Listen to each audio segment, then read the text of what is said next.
morning, respected dignitaries, honorable guests, and everyone present in the room. I, Srishti Singh, extend a warm and heartfelt welcome to each one of you as we have gathered here at the Indian Bureau of Mines to celebrate 75th year of the adoption of the Constitution. I extend a warm welcome to the chief guest of today, Dr. Payal Thaure, HOD of Postgraduate Teaching Department of Law at RTM Nagpur University.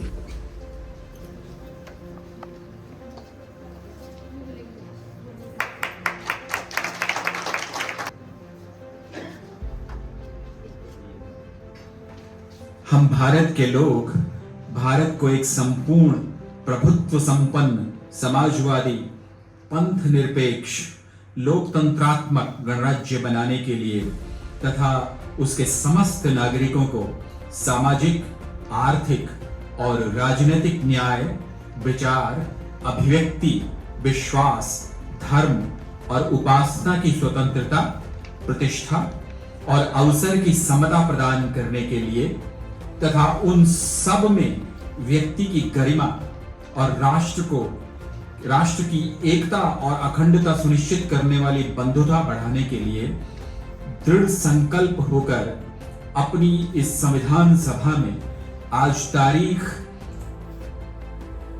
26 नवंबर 1949 ईस्वी मिति मार्गशीर शुक्ल सप्तमी संवत 2006 विक्रमी को एतद द्वारा इस संविधान को अंगीकृत, अधिनियमित और आत्मसमर्पित करते हैं।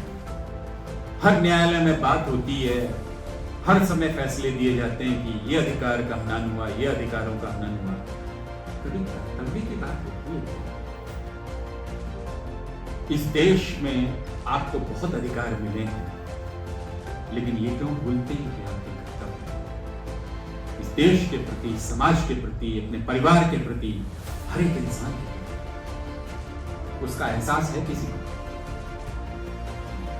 In order to make it clear that we don't want power, okay, we don't want some system, wherein one person will rule and others will follow, because we have seen the repercussions of it. देख चुके थे हम, उसको सह चुके थे. And that is why when this idea of Purna Swaraj came in 1930, all of them were agreed with one thought, particularly the president at that time, Mr. M.N. Roy, in 1932, proposed the idea to have the Constituent Assembly, and that Constituent Assembly will draft a document which we can say will become the Constitution of India. एक main constitution को बनाने के लिए एक drafting committee बनाई। एक member की drafting committee थी, उसके चेयरमैन डॉक्टर B.R. अम्बेडकर थे, क्योंकि वो बहुत उस वक्त के माने जाने लर्नेड पर्सन थे, अनेक लाख की डिग्रियां थी उनके पास और फॉरेन से पढ़ के आए थे।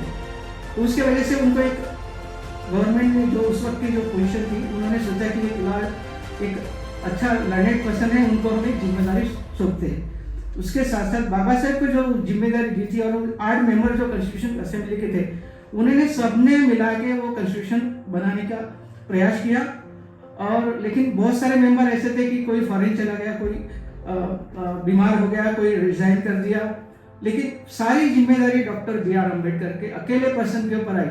लेकिन उनको मालूम था कैसे बनाना है, उन्होंने सारे कंट्री का अध्ययन किया था कॉन्स्टिट्यूशन का, और उसके बेसिस पे एक अच्छा संविधान का ड्राफ्ट बना के 1949 को डॉक्टर राजेंद्र प्रसाद उनके निर्देशन में उनको सौंपा। उसके लिए वो दिन था 26 नवंबर 1949। उसके वजह से वो दिन आज हम सेलिब्रेट करें। During the inauguration of Constitution Day during the year 2022, the Honorable President of India, Srimati Draupadi Murmu, referred to the Indian Constitution as a living document.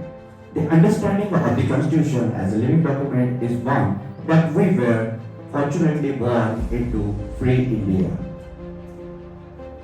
The landmark judgment when Justice V.Y. Chandrachud, in his concurring opinion, referred to the Constitution as a living organism that required flexibility. This was the context of justifying the constituent power of the Parliament to amend the Constitution while retaining the basic structure.